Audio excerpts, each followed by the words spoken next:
Welcome to CC bank. എൻ്റെ പേര് മേഘ.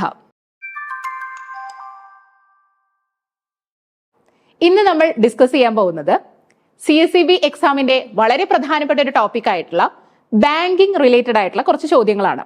ഇതിന്റെ പ്രത്യേകത എന്ന് പറയുന്നത് ബാങ്കിങ് മേഖലയിൽ ഈ അടുത്ത് വന്നിട്ടുള്ള കുറച്ച് കറണ്ട് അഫയേഴ്സ് ആണ് നമ്മളിവിടെ ഡിസ്കസ് ചെയ്യുന്നത്. നിങ്ങൾ എല്ലാവരും ഒരുപാട് കാലമായിട്ട് റിക്വസ്റ്റ് ചെയ്തുകൊണ്ടിരിക്കുന്ന ഒരു വീഡിയോയാണ് ഇന്ന് നമ്മൾ ചെയ്യുന്നത്. അപ്പൊ എല്ലാവരും ക്ലാസ് ശ്രദ്ധിച്ച് കാണുക, കൃത്യമായിട്ട് കാര്യങ്ങൾ മനസ്സിലാക്കുക, റിലേറ്റഡ് ഫാക്ട്സും കൃത്യമായി നോട്ട് ചെയ്ത് വെച്ച് നന്നായി പഠിക്കുക. ഇനിയും പരീക്ഷയ്ക്ക് അപ്ലൈ ചെയ്യാത്തവർ എത്രയും വേഗം തന്നെ പരീക്ഷയ്ക്ക് അപ്ലൈ ചെയ്യാം. നമുക്ക് ക്ലാസ്സിലേക്ക് കടക്കാം. ആദ്യത്തെ ചോദ്യം, which bank has partnered with UNICEF to address climate risk and enhance community resilience in 5 Indian districts? അതായത് ഏത് ബാങ്കാണ്, താഴെ തന്നതിൽ ഏത് ബാങ്കാണ് യൂണിസെഫുമായി ചേർന്ന് ക്ലൈമറ്റ് റിസ്ക് അഡ്രസ് ചെയ്യാനുള്ള പദ്ധതി രൂപീകരിച്ചിട്ടുള്ളത് എന്നാണ് ചോദിക്കുന്നത്. ഇന്ത്യൻ ഡിസ്ട്രിക്ട്സിന് വേണ്ടിയിട്ടുള്ള പാർട്ട്ണർഷിപ്പുമായിട്ട് വരുന്ന ബാങ്ക് ഏതാണ് എന്നാണ് ചോദ്യം. ICICI bank, HDFC bank, IndusInd bank, Axis bank. 4 options ഉണ്ട്. ഏത് ബാങ്കാണ്? അതെ, ഇൻഡസ് ഇൻഡ് ബാങ്ക് ആണ് ശരിയായ ഉത്തരം. ഈ ക്വസ്റ്റ്യൻ നോക്കാം. ഇതിൽ യൂണിസെഫ് എന്താന്ന് എല്ലാവർക്കും അറിയുന്നുണ്ടാവും അല്ലെ? United Nations international children emergency fund എന്നുള്ളതാണ്. എന്നാൽ ഇന്ന് അതറിയപ്പെടുന്നത് യുണൈറ്റഡ് നേഷൻസ് ചിൽഡ്രൻസ് ഫണ്ട് എന്നുള്ള ഒരു ചുരുക്കപ്പേരിലാണ്. ഓക്കെ, അപ്പോ ഇതിന്റെ ഉത്തരം കിട്ടിയല്ലോ, ഇൻഡസ് ഇൻഡ് ബാങ്ക്. അടുത്ത ചോദ്യത്തിലേക്ക് പോവാം. Yes, what is the function of board for financial supervision? Financial സൂപ്പർവിഷന്റെ, ബോർഡ് ഫോർ ഫിനാൻഷ്യൽ സൂപ്പർവിഷന്റെ ഏത് ഫംഗ്ഷനാണ്? ശരിയായ ഫംഗ്ഷൻ ഏതാണ്? നമുക്ക് 4 ഓപ്ഷൻസ് നോക്കാം. ആദ്യത്തേത് supervision of the financial sector. Option B, supervision of all types of payment and settlement. Third one, appointing the directors of scheduled banks. Last one, all of the above. അപ്പോൾ എന്താണ് board for financial സൂപ്പർവിഷന്റെ ഏറ്റവും പ്രധാനപ്പെട്ട function എന്നാണ് ചോദ്യം. എന്താണ് ഉത്തരം? അതെ, supervision of the financial sector. Financial സെക്ടറിന്റെ സൂപ്പർവിഷൻ ആണ് ബോർഡ് ഓഫ് ഫിനാൻഷ്യൽ സൂപ്പർവിഷൻ. ആ പേരിൽ തന്നെ ഉണ്ട് അല്ലേ? അപ്പോ നമുക്ക് വളരെ എളുപ്പത്തിൽ കണ്ടെത്താനായിട്ട് സാധിക്കും, ബോർഡ് ഫോർ ഫിനാൻഷ്യൽ സൂപ്പർവിഷൻ. അപ്പൊ എന്തായിരിക്കും ഉത്തരം? അതെ, സൂപ്പർവിഷൻ ഓഫ് ഫിനാൻഷ്യൽ സെക്ടർ. മറ്റുള്ള ഓപ്ഷനൊക്കെ നമുക്ക് ശരിയാണെന്ന് തോന്നാം, പക്ഷെ ശരിയായ ഉത്തരം ഓപ്ഷൻ എ ആണ്. ശ്രദ്ധിക്കുമല്ലോ. ഈ അടുത്ത് പത്രങ്ങളിലെല്ലാം വളരെ പ്രസക്തമായിട്ട് വരുന്ന ഒരു കാര്യമാണ് KYC അപ്ഡേഷനുമായിട്ട് ബന്ധപ്പെട്ടിട്ട്. നിങ്ങളുടെ ബാങ്കിൽ നിന്നൊക്കെ ചിലപ്പോൾ നിങ്ങൾക്ക് കോൾ വന്നിട്ടുണ്ടായിരിക്കാം, അല്ലെങ്കിൽ മെയിൽസ് ഒക്കെ വന്നിട്ടുണ്ടായിരിക്കും KYC അപ്ഡേഷനുമായിട്ട് ബന്ധപ്പെട്ടിട്ട്. അതുകൊണ്ട് തന്നെ KYC റിലേറ്റഡ് ആയിട്ടുള്ള ഒരു ക്വസ്റ്റ്യൻ നമുക്ക് CSEB എക്സാമിന് പ്രതീക്ഷിക്കാവുന്ന ഒന്നാണ്. അപ്പൊ ആ ഒരു ചോദ്യമാണ് ഇപ്പൊ നമ്മൾ നോക്കാൻ പോകുന്നത്. KYC regulations have been introduced in financial transactions based on provisions of which regulation? എന്താണ് ചോദ്യം? KYC regulations ഇൻട്രൊഡ്യൂസ് ചെയ്തത് ഏത് റെഗുലേഷന്റെ പ്രൊവിഷൻസിന്റെ അടിസ്ഥാനത്തിലാണ് എന്നുള്ളതാണ് ചോദ്യം. ചോദ്യം കൃത്യമായി ശ്രദ്ധിച്ചല്ലോ. ഏത് റെഗുലേഷനിലെ പ്രൊവിഷൻസിനെ അടിസ്ഥാനപ്പെടുത്തിയാണ് KYC ഇൻട്രൊഡ്യൂസ് ചെയ്തിട്ടുള്ളത് എന്നാണ് ചോദ്യം. ഓപ്ഷൻസ് നോക്കാം. NI Act, B, BR Act, third one, Prevention of Money Laundering Act, and last option, RBI Act. എന്താണ് ഉത്തരം? ഈ 4 ഓപ്ഷൻസും നമുക്ക് സുപരിചിതമാണ് അല്ലെ? പക്ഷെ ഉത്തരം prevention of money laundering act എന്നുള്ളതാണ്. അപ്പോ പ്രിവെൻഷൻ ഓഫ് മണി ലോണ്ടറിംഗ് ആക്ടിന്റെ അടിസ്ഥാനത്തിലാണ് KYC റെഗുലേഷൻസ് ഇൻട്രൊഡ്യൂസ് ചെയ്തിട്ടുള്ളത്. ഇതുമായി ബന്ധപ്പെട്ട കുറച്ച് കാര്യങ്ങളും കൂടി നമ്മൾ മനസ്സിലാക്കേണ്ടതായിട്ടുണ്ട്. അതിലേക്ക് കടക്കാം. നോക്കൂ, reserve bank of India introduced KYC guide lines. ഏത് വർഷം? 2002. പ്രത്യേകം നോട്ട് ചെയ്യണം, 2002 KYC റെഗുലേഷൻസ് ആര് കൊണ്ടുവരുന്നത്? RBI കൊണ്ടുവരുന്നത്. BR ആക്ടിന്റെ കീഴിൽ, അതായത് ബാങ്കിങ് റെഗുലേഷൻ ആക്ടിന്റെ കീഴിലാണ് ഇത് കൊണ്ടുവരുന്നത്. പക്ഷേ പ്രിവെൻഷൻ ഓഫ് മണി ലോണ്ടറിംഗ് ആക്ടിന്റെ പ്രൊവിഷൻസ് ആണ് ഇതിന് ഗൈഡ് ലൈൻ ആയിട്ട് പ്രവർത്തിക്കുന്നത്. വ്യത്യാസം മനസ്സിലായോ? അതായത് BR ആക്ടിന്റെ കീഴിൽ ഒരു പ്രത്യേക സെക്ഷൻ ആയിക്കൊണ്ട് KYC റെഗുലേഷൻസ് കൊണ്ടുവരുന്നു. എന്നാൽ KYC റെഗുലേഷൻസിനെ ഗവേൺ ചെയ്യുന്ന പ്രധാനപ്പെട്ട പ്രൊവിഷൻസ് എല്ലാം വന്നിട്ടുള്ളത് മണി ലോണ്ടറിംഗ് ആക്ടിൽ നിന്നുമാണ്. അതാണ് തൊട്ട് മുന്നേ നമ്മൾ ഡിസ്കസ് ചെയ്ത ക്വസ്റ്റ്യൻ. ഓക്കെ, കണ്ടോ, based on provisions of which regulation എന്ന് ചോദിച്ചാൽ prevention of money laundering act ആണ് ഉത്തരം. വ്യത്യാസം മനസ്സിലായെന്ന് ഞാൻ വിശ്വസിക്കുന്നു. നോക്കൂ, അതുകൊണ്ട് തന്നെ 2002 RBI KYC റെഗുലേഷൻസ് കൊണ്ടുവരുന്നു BR ആക്ടിന്റെ കീഴിൽ. ഓക്കെ അല്ലേ? യെസ്. ഇനി അടുത്ത പോയിന്റ് നോക്കൂ. Kotak Mahindra Bank is the first bank allowing video KYC. ഇതൊരു വളരെ റീസെന്റ് ആയിട്ടുള്ള ഒരു കറണ്ട് അഫെയർ ആണ്. Video KYC, no your customer അല്ലെ, അത് ആദ്യമായിട്ട് നടപ്പിലാക്കിയ ബാങ്ക് ഏതാണ്? വീഡിയോ KYC ആദ്യമായി നടപ്പിലാക്കിയ ബാങ്ക് ആണ് കൊഡാക് മഹീന്ദ്ര ബാങ്ക്. മറക്കരുത്, കൊഡാക് മഹീന്ദ്ര ബാങ്ക് ആണ് വീഡിയോ KYC ഇംപ്ലിമെന്റ് ചെയ്ത ആദ്യത്തെ ബാങ്ക്. അടുത്ത പോയിന്റുകൾ ശ്രദ്ധിക്കാം. ഹൈ റിസ്ക് കസ്റ്റമേഴ്സ്, അതായത് നമുക്കറിയാം 3 തരത്തിലാണ് RBI കസ്റ്റമേഴ്സിനെ ക്ലാസിഫൈ ചെയ്തിട്ടുള്ളത്. അതിൽ ആദ്യത്തേത് ഹൈ റിസ്ക് കസ്റ്റമേഴ്സ് ആണ് അല്ലെ, കാരണം അവർക്ക് ട്രാൻസാക്ഷൻസ് ഒരുപാടായിരിക്കും, ചിലപ്പോൾ സസ്പീഷ്യസ് ട്രാൻസാക്ഷൻസ് ഒക്കെ ഉണ്ടാവും. അപ്പോൾ ഹൈ റിസ്ക് കസ്റ്റമേഴ്സിന്റെ KYC എത്ര കാലം കൊണ്ടായിരിക്കും അപ്ഡേറ്റ് ചെയ്യേണ്ടത്? വളരെ ഫ്രീക്വന്റ് ആയിട്ട് വേണം. അതുകൊണ്ട് തന്നെ 2 വർഷത്തിലൊരിക്കൽ, വൺസ് ഇൻ 2 years. ഓക്കെ. ഇനി മീഡിയം റിസ്ക് കസ്റ്റമേഴ്സ് അല്ലെ, ഒരു ഇടത്തരത്തിൽ നിൽക്കുന്ന മീഡിയം റിസ്ക് കസ്റ്റമേഴ്സിന്റെ KYC അപ്ഡേറ്റ് ചെയ്യേണ്ടത് വൺസ് ഇൻ 8 years ആണ്, 8 വർഷത്തിൽ ഒരിക്കലാണ്. ഇനി ലോ റിസ്ക് കസ്റ്റമേഴ്സിനോ 10 വർഷത്തിൽ ഒരിക്കൽ. അതായിരിക്കും നമുക്കൊക്കെ പലർക്കും ഇത്തരത്തിലുള്ള കോളുകളും കാര്യങ്ങളൊക്കെ ബാങ്കിൽ നിന്ന് വന്നിട്ടുണ്ടാവും, നിങ്ങളുടെ KYC അപ്ഡേറ്റ് ചെയ്തോ, അപ്ഡേറ്റ് ചെയ്യാനുള്ള സമയമായി എന്നൊക്കെ പറഞ്ഞിട്ട് അല്ലെ. അപ്പൊ ഇങ്ങനെ 3 തരത്തിലാണ് കസ്റ്റമേഴ്സിനെ ക്ലാസിഫൈ ചെയ്തിട്ടുള്ളത്. അവരുടെ KYC അപ്ഡേറ്റ് ചെയ്യേണ്ടതും ഈ ഒരു ഫ്രീക്വൻസിയിലാണ്. അപ്പൊ അത് കൃത്യമായിട്ട് മനസ്സിലാക്കുക. ഹൈ റിസ്ക് കസ്റ്റമേഴ്സിന് 2 വർഷം കൂടുമ്പോൾ തന്നെ എന്ത് ചെയ്യണം? KYC അപ്ഡേറ്റ് ചെയ്യണം. പിന്നെ KYC അപ്ഡേറ്റ് ചെയ്യേണ്ടത് എപ്പോഴാന്ന് ചോദിച്ചാൽ നമ്മുടെ അഡ്രസ്സും കാര്യങ്ങളൊക്കെ ചേഞ്ച് ചെയ്തിട്ടുണ്ട്, നമ്മുടെ ബേസിക് പ്രൊഫൈലിലുള്ള കാര്യങ്ങളിൽ മാറ്റങ്ങൾ വന്നിട്ടുണ്ട്, അപ്പോഴൊക്കെ നമ്മൾ ബാങ്കിൽ പോയിട്ട് KYC അപ്ഡേറ്റ് ചെയ്യണം. അപ്പൊ KYC റിലേറ്റഡ് ആയിട്ടുള്ള ന്യൂസ് നിങ്ങൾ പത്രത്തിൽ വരുമ്പോൾ കൃത്യമായിട്ട് വായിക്കുക. കറണ്ട് അഫയേഴ്സ് എന്ന് പറയുന്നത് പത്രത്തിൽ നിന്ന് കിട്ടുന്ന കാര്യങ്ങളാണ്. ദിവസവും കൃത്യമായിട്ട് പത്രം വായിച്ചാൽ തന്നെ ഒരുപാട് ക്വസ്റ്റ്യൻസിന്റെ ആൻസർ നമുക്ക് കിട്ടും. Okay, yes.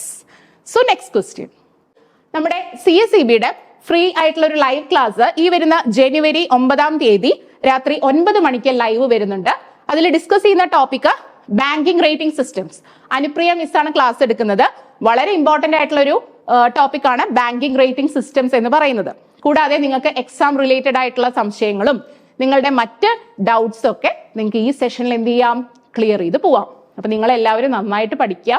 കാരണം ഈ ഒരു അവസരം, അതായത് ഈ വർഷം തന്നെ 2025 എന്ന് പറയുന്ന ഈ വർഷത്തിൽ തന്നെ ജോലിയിൽ കയറണം. ആദ്യത്തെ എക്സാം തന്നെ എഴുതി ഏറ്റവും ഇഷ്ടപ്പെട്ട ബാങ്കിൽ ഏറ്റവും ഇഷ്ടപ്പെട്ട ആ പൊസിഷനിൽ തന്നെ ജോലിക്ക് കയറുന്നത് സ്വപ്നം കണ്ടുകൊണ്ട് പഠിക്കുക. നിങ്ങളുടെ കൂടെ ഞങ്ങളുണ്ട്. സോ നമുക്ക് അടുത്ത ചോദ്യത്തിലേക്ക് പോവാം. Recent which country was removed from the financial crime watch list of FATF.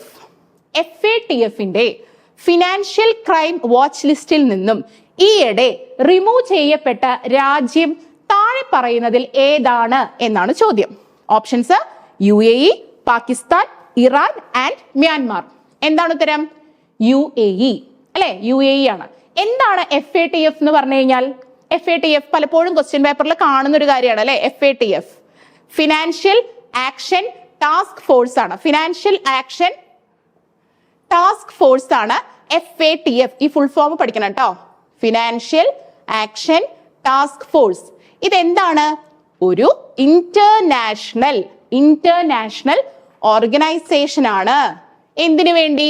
That sets standards and promotes policies to combat financial crime അല്ലെ. ഫിനാൻഷ്യൽ ക്രൈം, അതുപോലെ മണി ലോണ്ടറിങ്. ഫിനാൻഷ്യൽ ക്രൈം എന്ന് പറഞ്ഞാൽ എന്താ? മണി ലോണ്ടറിങ് അല്ലെ. Money laundering ആണ് ഏറ്റവും പ്രധാനപ്പെട്ട ഒരു ഫിനാൻഷ്യൽ ക്രൈം. അതുപോലെ തന്നെ ടെററിസ്റ്റ് ഫിനാൻസിങ്.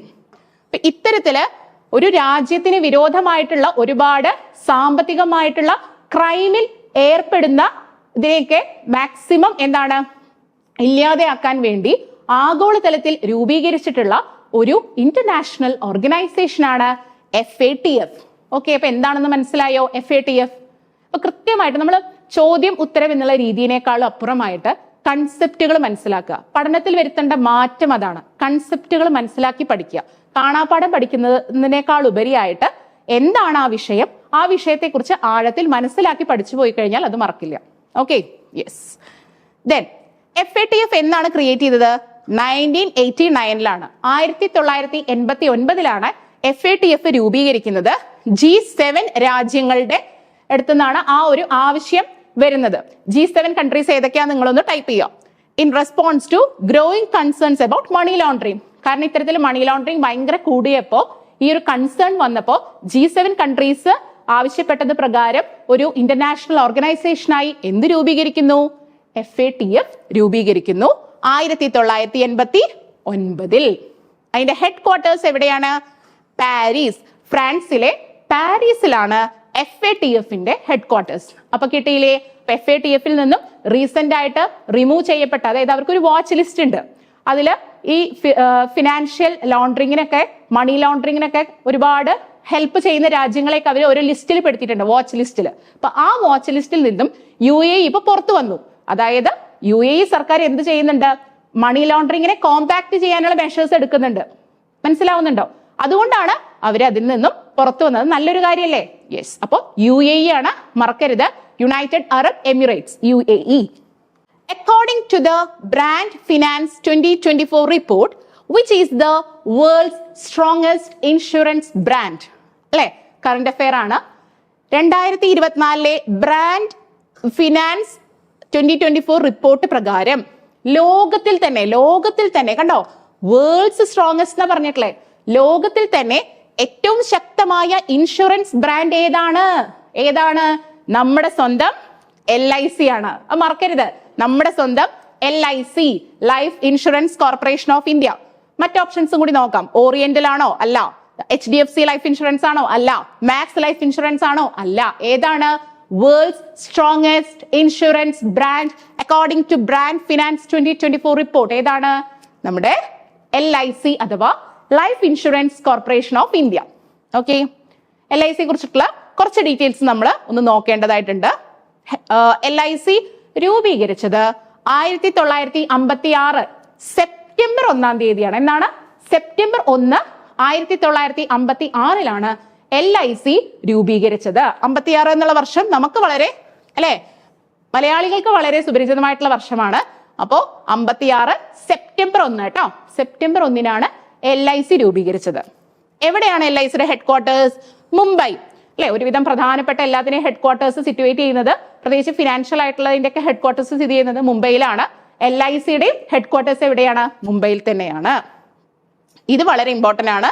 LICയുടെ ഇപ്പോഴത്തെ ചെയർപേഴ്സൺ ആരാണ്? സിദ്ധാർത്ഥ് മൊഹന്തി ആണ് ഇപ്പോ നിലവിൽ LICയുടെ ചെയർപേഴ്സൺ എന്ന് പറയുന്നത്. അപ്പൊ ഓക്കെ അല്ലേ? അപ്പൊ വേൾഡ് സ്ട്രോങ്സ്റ്റ് ഇൻഷുറൻസ് ബ്രാൻഡ് ഏതാണ്? LIC.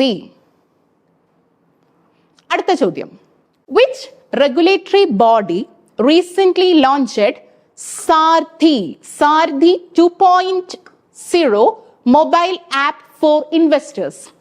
Saarthi 2.0 എന്ന് പറയുന്ന മൊബൈൽ ആപ്പ് ലോഞ്ച് ചെയ്തത് ഏത് റെഗുലേറ്ററി ബോഡിയാണ് എന്നാണ് ചോദ്യം. ഏത് റെഗുലേറ്ററി ബോഡിയാണ് എന്നാണ് ചോദ്യം. Options: RBI, SEBI, NABARD and FCI. എന്താണ് ഉത്തരം? സെബി ആണ് കേട്ടോ. സെബി ആണ് ശരിയായ ഉത്തരം. RBI നിങ്ങൾക്ക് അറിയാലോ, റിസർവ് ബാങ്ക് ഓഫ് ഇന്ത്യ. സെബിയെ കുറിച്ച് നമുക്ക് നോക്കാം. നബാർഡ് നമുക്ക് എല്ലാവർക്കും സുപരിചിതമാണ്. FCI, food corporation of India. അപ്പോ ശരിയായ ഉത്തരം സെബി ആണ്. സാർഥി 2.0 എന്ന് പറയുന്ന മൊബൈൽ ആപ്പ് ഇൻവെസ്റ്റേഴ്സിന് വേണ്ടിയിട്ട് ലോഞ്ച് ചെയ്തിട്ടുള്ളത്. സെബി എന്താണ്? സെബിയുടെ ഫുൾ ഫോം നോക്കുക. Securities and exchange board of India. സെബിയുടെ ഫുൾ ഫോം ആണ് securities and exchange board of India എന്നുള്ളതാണ് സെബിയുടെ പൂർണ്ണ രൂപം. സെബി എന്ന് പറയുന്നത് ഒരു റെഗുലേറ്ററി ബോഡിയാണ്. എന്തിനു വേണ്ടിയിട്ട്? Securities and commodity market in India. ഇന്ത്യയിലെ സെക്യൂരിറ്റി മാർക്കറ്റിന്റെ ലീഡറായിട്ട് നിൽക്കുന്ന, റെഗുലേറ്ററി ബോഡി ആയിട്ട് നിൽക്കുന്ന സ്ഥാപനമാണ് സെബി. ഓക്കെ, നമ്മുടെ എന്തിന്റെ? ഷെയർ മാർക്കറ്റ് എന്ന് കേട്ടിട്ടില്ലേ? ഷെയർ മാർക്കറ്റിന്റെ ഒക്കെ ഏറ്റവും അതിനെ കൺട്രോൾ ചെയ്യുന്ന, ഷെയർ മാർക്കറ്റുകളെ കൺട്രോൾ ചെയ്യുന്ന ഇന്ത്യയിലെ റെഗുലേറ്ററി ബോഡി ഏതാണ്? സെബിയാണ്. അപ്പൊ സെബിയുടെ ഫുൾ ഫോം എന്താണ്? Securities and exchange board of India എന്നുള്ളതാണ് സെബിയുടെ ഫുൾ ഫോം. Okay, yes. എന്നാണ് സെബി രൂപീകരിച്ചത്? 1988 ഏപ്രിൽ 12-നാണ് സെബി രൂപീകരിച്ചത്. 12 ഏപ്രിൽ 1988. ഓക്കെ, അതൊരു എക്സിക്യൂട്ടീവ് ബോഡി ആയിരുന്നു. ദെൻ സ്റ്റാറ്റ്യൂട്ടറി പവേഴ്സ് ഒക്കെ കൊടുത്തത്, അതായത് അതിന് നിയമപരമായിട്ടുള്ള അവകാശങ്ങളെല്ലാം കൊടുത്തത് 92-ലാണ് സെബി ആക്ട്. അതൊന്നും അത്ര ഇമ്പോർട്ടന്റ് അല്ല, നിങ്ങൾ ഈ ഒരു വർഷം ആലോചിച്ച് വെച്ചാൽ മതി. അതായത് 88 ഏപ്രിൽ 12-നാണ് സെബി രൂപീകരിച്ചത്. സെബിയുടെ ഫുൾ ഫോം അറിയണം. അടുത്തത് എന്താണ്? ഇപ്പോ നിലവിൽ ഇത് ഈ അടുത്താണ് മാറിയത്. മധുഭായ് പുരി ബുച്ച് ആണ് ഇപ്പോഴത്തെ ചെയർപേഴ്സൺ ഓഫ് ദ സെബി. സെബിയുടെ ഇപ്പോഴത്തെ ചെയർപേഴ്സൺ ആണ് മധാബി പുരി ബുച്ച്. മധാബി പുരി ബുച്ച് ആണ് ഇപ്പോഴത്തെ സെബിയുടെ നിലവിലെ ചെയർപേഴ്സൺ. അതിന് വളരെ പ്രസക്തമായിട്ടുള്ള ഒരു കാര്യം എന്ന് പറയുന്നത്, ഇവരാണ് സെബിയുടെ ആദ്യത്തെ വനിതാ ചെയർപേഴ്സൺ. മനസ്സിലായോ? ഫസ്റ്റ് വുമൺ ചെയർപേഴ്സണും അവരാണ്. അതുപോലെ തന്നെ first person from the private sector to lead SEBI. സെബിയെ നയിക്കുന്ന പ്രൈവറ്റ് സെക്ടറിൽ നിന്നുമുള്ള ആദ്യത്തെ വ്യക്തിയും അതുപോലെ തന്നെ ആദ്യത്തെ വനിതാ ചെയർപേഴ്സണും കൂടിയാണ് മധാബി പുരി ബുച്ച്. അപ്പൊ മധാബി പുരി ബുച്ച് എന്ന് പറയുന്നത് സെബിയുടെ ചെയർപേഴ്സൺ ആണ്. ഓക്കെ അല്ലേ? ഇനി സെബിയുടെ ഹെഡ് ക്വാർട്ടേഴ്സ് എവിടെയാണ്? മുംബൈ. നേരത്തെ നമ്മൾ പറഞ്ഞു LICയുടെ ഹെഡ് ക്വാർട്ടേഴ്സ് എവിടെയായിരുന്നു? മുംബൈ. ഓക്കെ, അപ്പൊ സെബിയുടെ ഹെഡ് ക്വാർട്ടേഴ്സ് മുംബൈയിലാണ്. ഓക്കെ അല്ലേ? അടുത്ത ചോദ്യം, recent which organization has released Financial Inclusion Index? Financial inclusion index launch ചെയ്തത് താഴെ പറയുന്നതിൽ ഏത് ഇൻസ്റ്റിറ്റ്യൂഷനാണ് എന്നാണ് ചോദ്യം. ഓപ്ഷൻസ് നോക്കാം. RBI, NABARD, ministry of finance, SEBI. ഏതാണ്? RBI ആണ് കേട്ടോ ഉത്തരം. അപ്പൊ എന്താണ്? Financial inclusion index. ഇൻഡെക്സിന്റെ പേര് എന്താണ്? Financial inclusion index. Financial inclusion എന്താണെന്നെല്ലാം എല്ലാവർക്കും അറിയുന്ന കാര്യങ്ങളാണ്. അപ്പോ അതിന്റെ ഫിനാൻഷ്യൽ ഇൻക്ലൂഷനുമായി ബന്ധപ്പെട്ടിട്ടുള്ള പ്രധാനപ്പെട്ട ഒരു സൂചികയാണ് ഫിനാൻഷ്യൽ ഇൻക്ലൂഷൻ ഇൻഡെക്സ് എന്ന് പറയുന്നത്. അത് ആരാണ് പബ്ലിഷ് ചെയ്യുന്നത്? RBI ആണ്. തെറ്റിക്കരുത്. ആരാണ്? RBI ആണ് ഫിനാൻഷ്യൽ ഇൻക്ലൂഷൻ ഇൻഡെക്സ് പബ്ലിഷ് ചെയ്യുന്നത്. അടുത്ത ചോദ്യം, which bank becomes first Indian bank to offer real-time tracking for cross-border payments through SWIFT GPI? SWIFT GPIയിലൂടെ ആദ്യമായിട്ട് ക്രോസ് ബോർഡർ പേയ്മെന്റ്സ് അല്ലെ, real time tracking of cross border payments ചെയ്ത ആദ്യത്തെ Indian bank ഏതാണ്? First Indian bank ഏതാണ്? Options IDFC first bank, HDFC bank, Axis bank, ICICI bank. എന്താണ് ഉത്തരം? IDFC first bank ആണ്. അപ്പൊ IDFC ഫസ്റ്റ് ബാങ്ക് ആണ് സ്വിഫ്റ്റ് GPIയിലൂടെ first Indian bank to offer real-time tracking for cross-border payments. എന്താണ് SWIFT? ഒരുപാട് പ്രാവശ്യം റിപ്പീറ്റഡ് ആയിട്ട് ചോദിച്ചിട്ടുള്ള ചോദ്യമാണ്. സ്വിഫ്റ്റ് എന്താണ്? സ്വിഫ്റ്റിന്റെ ഫുൾ ഫോം എന്താണ്? ഈ ഫുൾ ഫോംസ് ഒക്കെ നമുക്ക് അറിയണം കേട്ടോ. അപ്പൊ സെബിയുടെ ഫുൾ ഫോം നമ്മൾ പഠിച്ചില്ലേ? അതുപോലെ തന്നെ സ്വിഫ്റ്റ്, കാരണം ബാങ്കിങ്ങുമായിട്ട് പ്രധാനപ്പെട്ട ഒരു ടേം ആണ് സ്വിഫ്റ്റ് എന്ന് പറയുന്നത്. സ്വിഫ്റ്റിന്റെ full form society for worldwide interbank financial telecommunication. കണ്ടോ, S എന്ന് പറയുന്നത് സൊസൈറ്റി ആണ്. Society for worldwide. I എന്താണ്? ഇന്റർ ബാങ്ക് ആണ്. F എന്താണ്? ഫിനാൻഷ്യൽ. T എന്ന് പറയുന്നത് ടെലികമ്മ്യൂണിക്കേഷൻ. ഓക്കെ, അപ്പൊ സ്വിഫ്റ്റിന്റെ ഫുൾ ഫോം കിട്ടി. അത് കൃത്യമായിട്ട് പഠിച്ചു വെക്കാം. ഇനി എന്തായിരുന്നു സ്വിഫ്റ്റ് GPI എന്ന് പറഞ്ഞു കഴിഞ്ഞാൽ? അപ്പൊ സ്വിഫ്റ്റ് നമുക്കറിയാം. GPI എന്ന് പറഞ്ഞു കഴിഞ്ഞാൽ ഗ്ലോബൽ പേയ്മെന്റ്സ് ഇന്നോവേഷൻ ആണ് കേട്ടോ. GPI, Global Payments Innovation. അപ്പോ A global network that process payments between countries. Swift എന്ന് പറഞ്ഞു കഴിഞ്ഞാൽ ഒരു ഇന്റർനാഷണൽ ആയിട്ടുള്ള പേയ്മെന്റ് സിസ്റ്റം പ്രോസസ്സ് ചെയ്യുന്ന ഒരു നെറ്റ്വർക്ക് ആണ്. ആ ഒരു നെറ്റ്വർക്കിനെയാണ് നമ്മൾ സ്വിഫ്റ്റ് എന്നതുകൊണ്ട് ഉദ്ദേശിക്കുന്നത്. അപ്പൊ സ്വിഫ്റ്റിന്റെ ഫുൾ ഫോം നമുക്കറിയാം. കണ്ടോ, അതിൽ തന്നെ ഉണ്ട് വേൾഡ് വൈഡ് ആയിട്ടുള്ള ഇന്റർ ബാങ്ക്, ബാങ്കുകളെ തമ്മിൽ ബന്ധിപ്പിക്കുന്ന ഫിനാൻഷ്യൽ ടെലികമ്മ്യൂണിക്കേഷൻ. അവിടെ എന്താണ് കമ്മ്യൂണിക്കേഷൻ? ഫിനാൻഷ്യൽ ആണ്. ഫിനാൻഷ്യൽ ടെലികമ്മ്യൂണിക്കേഷൻ ആണ് നടക്കുന്നത്. അതിന്റെ സൊസൈറ്റിയാണ് സ്വിഫ്റ്റ്. അതുകൊണ്ട് തന്നെ പേയ്മെന്റ്സ് ബിറ്റ്വീൻ കൺട്രീസ്, അതിന്റെ നെറ്റ്വർക്കാണ് സ്വിഫ്റ്റ് എന്ന് പറയുന്നത്. ഇനി സ്വിഫ്റ്റ് അറിയപ്പെടുന്ന മറ്റൊരു പേരാണ് BIC code, bank identifier code എന്ന് പറയുന്നത്. BIC കോഡ് എന്ന് പറഞ്ഞാൽ ബാങ്ക് ഐഡന്റിഫയർ കോഡാണ്. ഓക്കെ, അതായത് ഈ സ്വിഫ്റ്റിലുള്ള ഓരോ അംഗങ്ങളായിട്ടുള്ള ബാങ്കുകൾക്കും ഒരു യുണീക്ക് ആയിട്ടുള്ള ഒരു കോഡ് ഉണ്ടായിരിക്കും. ആ കോഡിനെയാണ് നമ്മൾ BIC കോഡ് എന്നതുകൊണ്ട് ഉദ്ദേശിക്കുന്നത്. ഓക്കെ, ആ കോഡ് ഉണ്ടെങ്കിൽ കൃത്യമായിട്ട് അത് ഏത് ബാങ്കാണ്, അതിന്റെ ലൊക്കേഷൻ, ഏത് രാജ്യത്താണ് ഇത് ലൊക്കേറ്റ് ചെയ്തിരിക്കുന്നത് തുടങ്ങിയ കാര്യങ്ങൾ അറിയാൻ പറ്റും. ഓക്കെ, അപ്പോ BIC code is related to swift. Each member institution is assigned a unique BIC number by SWIFT which identifies bank location and name. ഞാൻ ഇപ്പൊ പറഞ്ഞ കാര്യങ്ങൾ തന്നെ. ഇനി എവിടെയാണ് സ്വിഫ്റ്റിന്റെ ഹെഡ് ക്വാർട്ടേഴ്സ്? ലാ ഹെൽപ്പ്, ബെൽജിയത്തിലെ ലാ ഹെൽപ്പിലാണ് സ്വിഫ്റ്റിന്റെ ഹെഡ് ക്വാർട്ടേഴ്സ്. ഓക്കെ, ഇപ്പൊ ബെൽജിയത്തിലാണ് ലാ ഹെൽപ്പ് എന്ന് പറയുന്ന സ്ഥലത്താണ് സ്വിഫ്റ്റ് ലൊക്കേറ്റ് ചെയ്തിട്ടുള്ളത്. The 26th governor of RBI, RBIയുടെ 26ാമത്തെ ഗവർണർ ആരാണ്? Options: Shaktikanta Das, doctor Urjit Patel, Sanjay Malhotra, doctor Raghuram Rajan. എന്താണ് റീസെന്റ് ആയിട്ട്, ഈ അടുത്താണ് മാറ്റം വന്നിട്ടുള്ളത്. RBIയുടെ ഗവർണറായിട്ട് നിലവിൽ സഞ്ജയ് മൽഹോത്രയാണ്. ആരാണ്? സഞ്ജയ് മൽഹോത്ര. ശക്തികാന്ത ദാസ് മാറിയിട്ട് ഇപ്പോൾ നിലവിൽ സഞ്ജയ് മൽഹോത്രയാണ്. സഞ്ജയ് മൽഹോത്ര എത്രാമത്തെ വ്യക്തിയാണ്? 26ാമത്തെ ഗവർണറാണ്. അപ്പൊ പരീക്ഷയ്ക്ക് ചിലപ്പോൾ ചോദിക്കുക 25ാമത്തെ ഗവർണർ വെച്ച് എന്തെഴുതും? ശക്തികാന്ത ദാസ് എഴുതും. പക്ഷെ ഇവിടെ ചോദിച്ചിരിക്കുന്നത് 26ാമത്തെ ഗവർണർ ചോദിച്ചിട്ടുണ്ട്. 25th ഗവർണർ എന്ന് പറഞ്ഞ് പ്രീവിയസ് ആയിട്ടുള്ള ക്ലർക്കിന്റെ എക്സാമിന് ചോദിച്ചിട്ടുള്ളതാണ്.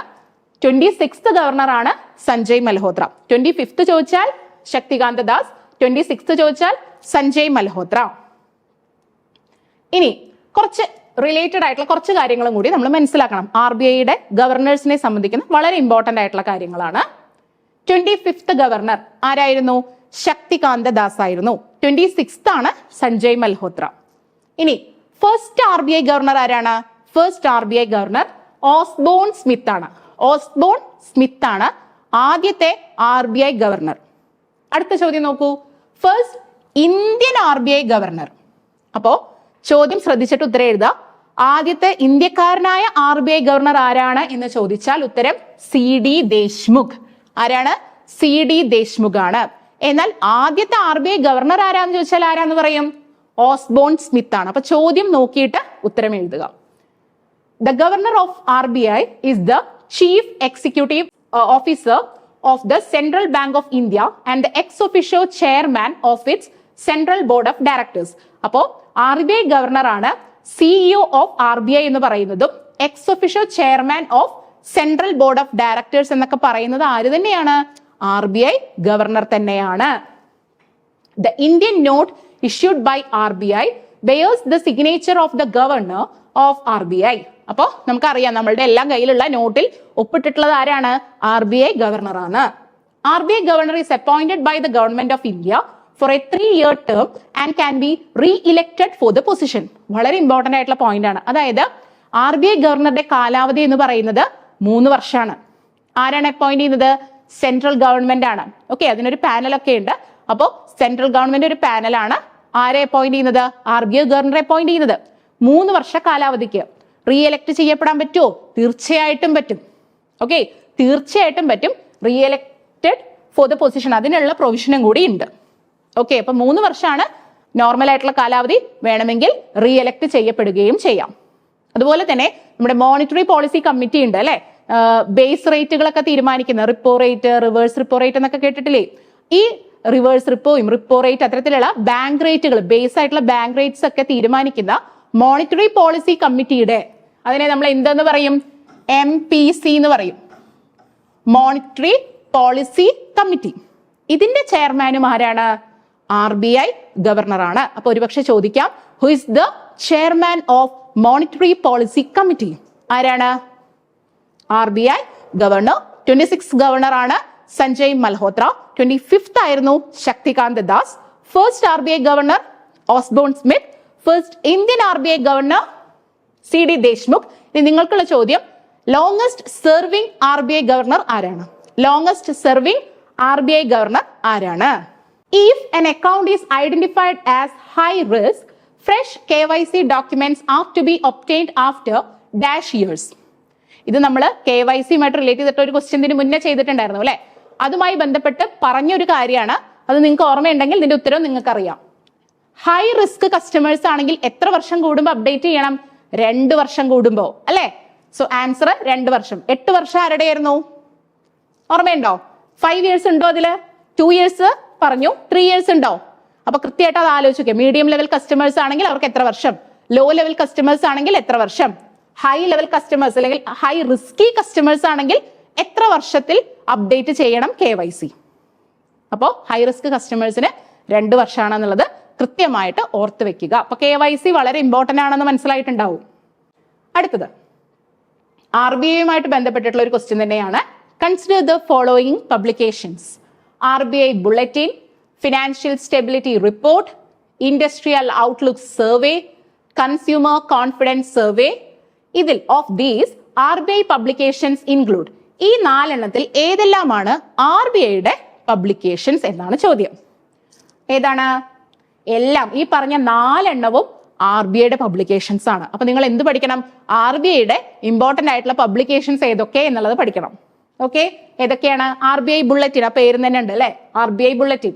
Financial stability report, financial stability report. നമ്മൾ വേറൊരു ഇൻഡെക്സ് പഠിച്ചില്ലേ നേരത്തെ? ഏതായിരുന്നു? ഫിനാൻഷ്യൽ ഇൻക്ലൂഷൻ ഇൻഡെക്സ് അല്ലെ. ഫിനാൻഷ്യൽ ഇൻക്ലൂഷൻ ഇൻഡെക്സ് എന്ന് പറയുന്ന ഒരു ഇൻഡെക്സ് RBI പബ്ലിഷ് ചെയ്യുന്നുണ്ട്. അതും ഓർത്ത് വെക്കണം കേട്ടോ.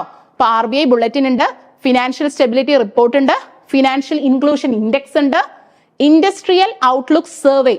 ഇൻഡസ്ട്രിയൽ ഔട്ട്ലുക്ക് സർവേ ഇത് പൊതുവെ മറക്കാൻ സാധ്യത ഉള്ളതാണ് ഈ 3ാമത്തെയും 4ാമത്തെയും. കാരണം അതിൽ എന്തില്ല? ഫിനാൻഷ്യൽ എന്നുള്ള വാക്കില്ല. ഇതിലുള്ളത് ഇൻഡസ്ട്രിയൽ എന്നുള്ള വാക്കാണ്. അപ്പൊ ശ്രദ്ധിക്കുക, RBIയുടെ തന്നെ പബ്ലിക്കേഷൻസ് ആണ് ഇൻഡസ്ട്രിയൽ ഔട്ട്ലുക്ക് സർവേയും അതുപോലെ തന്നെ കൺസ്യൂമർ കോൺഫിഡൻസ് സർവേയും. എന്താണ്? Consumer confidence survey. മനസ്സിലായോ? അപ്പോൾ ഈ 4 എണ്ണം പ്ലസ് ഫിനാൻഷ്യൽ ഇൻക്ലൂഷൻ ഇൻഡെക്സ്, ഇത്രയാണ് പ്രധാനപ്പെട്ട RBIയുടെ പബ്ലിക്കേഷൻസ് എന്ന് പറയുന്നത്. അപ്പൊ ഇത്രയും കാര്യങ്ങൾ എന്താണ്? കൃത്യമായിട്ട് ഓർത്തു വെക്കാം. അപ്പോൾ ഇത്രയും ക്വസ്റ്റ്യൻസ് ആണ് നമ്മൾ ബാങ്കിങ്ങിന്റെ കറണ്ട് അഫയേഴ്സുമായിട്ട് റിലേറ്റ് ചെയ്തിട്ട് ഇപ്പോൾ പറഞ്ഞിട്ടുള്ളത്. ഇനിയും ബാങ്കിങ്ങുമായിട്ട് റിലേറ്റ് ചെയ്തിട്ടുള്ള കറണ്ട് അഫയേഴ്സ് വരുമ്പോൾ നമ്മൾ അത് അപ്ഡേറ്റ് ചെയ്തുകൊണ്ടിരിക്കും. നിങ്ങൾ ചെയ്യേണ്ട കാര്യം എന്ന് പറയുന്നത് കൃത്യമായിട്ട് ന്യൂസ് പേപ്പർ വായിക്കുക, കൃത്യമായിട്ട് പത്രം വായിക്കുക. അതിൽ വരുന്ന അഡ്വർടൈസ്മെന്റ്സ് അടക്കം ബാങ്കിങ്ങുമായി റിലേറ്റ് ചെയ്തിട്ടുള്ള അഡ്വർടൈസ്മെന്റ്സ് ഒക്കെ കൃത്യമായിട്ട് നോക്കുക, അത് കൃത്യമായിട്ട് വായിച്ച് മനസ്സിലാക്കുക. ഒരു നോട്ട്ബുക്കിൽ അതെല്ലാം കൃത്യമായിട്ട് എഴുതി പഠിക്കുക എന്നുള്ളതാണ്. മനസ്സിലാവുന്നുണ്ടോ? കാരണം CSEBയുടെ എക്സാമിനെ സംബന്ധിച്ച് ചോദ്യങ്ങളുടെ ഒരുപാട് ചോദ്യങ്ങൾ കറണ്ട് അഫെയറിന് വരാറുണ്ട്. വളരെ വ്യത്യസ്തമായ ചോദ്യങ്ങളെല്ലാം വരാറുണ്ട്. അപ്പോൾ കൃത്യമായിട്ട് പത്രം വായിക്കുക എന്നുള്ളതാണ് കറണ്ട് അഫയേഴ്സ് കിട്ടാനുള്ള ഏറ്റവും നല്ല വഴി. കൂടാതെ കൃത്യമായിട്ട് ആ കറണ്ട് അഫയേഴ്സ് എല്ലാം തന്നെ നിങ്ങളിലേക്ക് ഞങ്ങൾ എത്തിക്കുകയും ചെയ്യും. ഓക്കെ, അപ്പൊ ഏറ്റവും കൂടുതൽ വേക്കൻസിയാണ് ഇപ്പൊ CSEB വിളിച്ചിട്ടുള്ളത് അല്ലെ. 264ഓളം വേക്കൻസികൾ. കഴിഞ്ഞ പ്രാവശ്യം ഇത്രയും വേക്കൻസി ഉണ്ടായിരുന്നില്ല. 264 വേക്കൻസികളോട് കൂടിയിട്ടാണ് CSEB പ്രാവശ്യം ഒരു ബൾക്ക് വേക്കൻസിയാണ് വന്നിട്ടുള്ളത്. അപ്പൊ എല്ലാവരും ഇനി ജനുവരി 10ാം തീയതി ആവാൻ അല്ലെങ്കിൽ ലാസ്റ്റ് ഡേറ്റ് വരെ കാത്തു നിൽക്കരുത്. എത്രയും വേഗം തന്നെ അപ്ലൈ ചെയ്യാം. ലാസ്റ്റ് മിനിറ്റിൽ കാത്തു നിന്ന് കഴിഞ്ഞാൽ സെർവറിന്റെ പ്രശ്നങ്ങളും മറ്റു കാര്യങ്ങളും വന്നിട്ട് ചിലപ്പോൾ നിങ്ങൾക്ക് അപ്ലൈ ചെയ്യാൻ പറ്റിയില്ല എന്ന് വരും. അതുകൊണ്ട് എത്രയും വേഗം തന്നെ നിങ്ങൾക്ക് ഇഷ്ടപ്പെട്ട ബാങ്കുകളെല്ലാം മാക്സിമം എന്ത് കൊടുക്കുക? അപ്ലൈ ചെയ്യുക. നന്നായിട്ട് പഠിക്കുക. 2 മാസം ഇനി കഷ്ടി ഉണ്ടാവുള്ളൂ. കാരണം ഒരു മാർച്ചൊക്കെ ആകുമ്പോഴേക്കും നമുക്ക് എക്സാം വരാനാണ് സാധ്യത. ഓക്കെ, ഇപ്പോഴത്തെ ഒരു ഇത് വെച്ചിട്ട് മാർച്ച് വരാൻ ആണ് നമ്മൾ എക്സ്പെക്ട് ചെയ്യുന്നത്. ഒരു 2 മാസം സമയമാണ് നമ്മുടെ കയ്യിലുള്ളൂ. ഈ 2 മാസം ഏറ്റവും എഫിഷ്യന്റ് ആയിട്ട് കൃത്യമായിട്ട് ഒരു ടൈം ടേബിൾ വെച്ച് പഠിക്കുകയാണെങ്കിൽ നിങ്ങൾക്ക് തീർച്ചയായിട്ടും ഈ സിലബസ് ഫുള്ളും കവർ ചെയ്യാനായിട്ട് സാധിക്കും. അപ്പൊ ഇതിന് വേണ്ടിയിട്ട് നമ്മളുടെ ബാച്ച് ഓൾറെഡി റണ്ണിങ് ആണ്. പുതിയൊരു ബാച്ച് നമ്മൾ സ്റ്റാർട്ട് ചെയ്യുന്നുണ്ട്. എത്രയും വേഗം തന്നെ നിങ്ങൾ ബാച്ചിൽ ജോയിൻ ചെയ്യാം. ഈ ബാച്ചിന്റെ പ്രത്യേകത എന്ന് പറയുന്നത് നിങ്ങൾക്ക് ലൈവ് ക്ലാസ്സസ് ഉണ്ടായിരിക്കും, അതുപോലെ തന്നെ റെക്കോർഡഡ് ക്ലാസ്സസ് അവൈലബിൾ ആയിരിക്കും, അതേപോലെ തന്നെ മോഡൽ എക്സാംസ്. കാരണം എത്ര നമ്മൾ പഠിച്ചാലും പരീക്ഷ എഴുതാൻ പഠിക്കുക എന്നുള്ളതാണ് ഏറ്റവും പ്രധാനപ്പെട്ട കാര്യം. ആ ഒരു പഠനം ചെയ്യണമെങ്കിൽ കൃത്യമായിട്ട് പരീക്ഷ എഴുതി തന്നെ പ്രാക്ടീസ് ചെയ്യണം അല്ലേ. അപ്പൊ വെറുതെ വായിച്ച് പഠിച്ചതുകൊണ്ട് മാത്രം കാര്യമില്ല, അല്ലെങ്കിൽ എഴുതി പഠിച്ചുകൊണ്ട് മാത്രം കാര്യമില്ല, പരീക്ഷ എഴുതി കൂടി പഠിക്കേണ്ടതായിട്ടുണ്ട്. അതുകൊണ്ട് CC നിങ്ങൾക്ക് മോഡൽ എക്സാംസ് പ്രൊവൈഡ് ചെയ്യുന്നു. അതുപോലെ തന്നെ നിങ്ങൾക്ക് എല്ലാവരെയും ശ്രദ്ധിക്കാനായിട്ട് തന്നെ നമുക്ക് മെന്റർഷിപ്പ് ഉണ്ട്. ഓക്കെ, സ്പെഷ്യൽ മെന്റർഷിപ്പ് പ്രോഗ്രാം ഉണ്ട്. അപ്പൊ എന്തൊക്കെയാണ് നിങ്ങളുടെ ഡൗട്ടുകൾ, നിങ്ങൾക്ക് മറ്റ് സംശയങ്ങൾ എന്തെല്ലാം എങ്കിലും ഉണ്ടോ, നിങ്ങൾക്ക് മോട്ടിവേഷൻ ഇല്ലാതെ ആകുമ്പോൾ നിങ്ങളെ പുഷ് ചെയ്യുന്ന ആ ഒരു പുഷ് ഫാക്ടറൊക്കെ ആയിട്ട് CC നിങ്ങളുടെ കൂടെ തന്നെ ഉണ്ടായിരിക്കും. പിന്നെ സ്റ്റഡി മെറ്റീരിയൽസ് എല്ലാം കൃത്യമായിട്ട് CC പ്രൊവൈഡ് ചെയ്യും. നമുക്ക് കൃത്യമായിട്ടൊരു സ്ട്രാറ്റജി ഉണ്ട്, കൃത്യമായിട്ടൊരു സ്റ്റഡി പ്ലാൻ ഉണ്ട്. അതനുസരിച്ചിട്ടാണ് CC പോകുന്നത്. അപ്പൊ നിങ്ങൾ കൃത്യമായിട്ട് CSAB പരീക്ഷ നിങ്ങൾക്ക് നേടിയെടുക്കണം എന്നുണ്ടെങ്കിൽ തീർച്ചയായിട്ടും നിങ്ങൾക്ക് CCയെ ഡിപ്പെൻഡ് ചെയ്യാവുന്നതാണ്. മാക്സിമം എന്ത് ചെയ്യുക, നന്നായിട്ട് പഠിക്കുക, നന്നായിട്ട് ശ്രമിക്കുക. തീർച്ചയായിട്ടും എല്ലാവരും 2025 തന്നെ ജോലിക്ക് കയറും. So all the best. Thank you.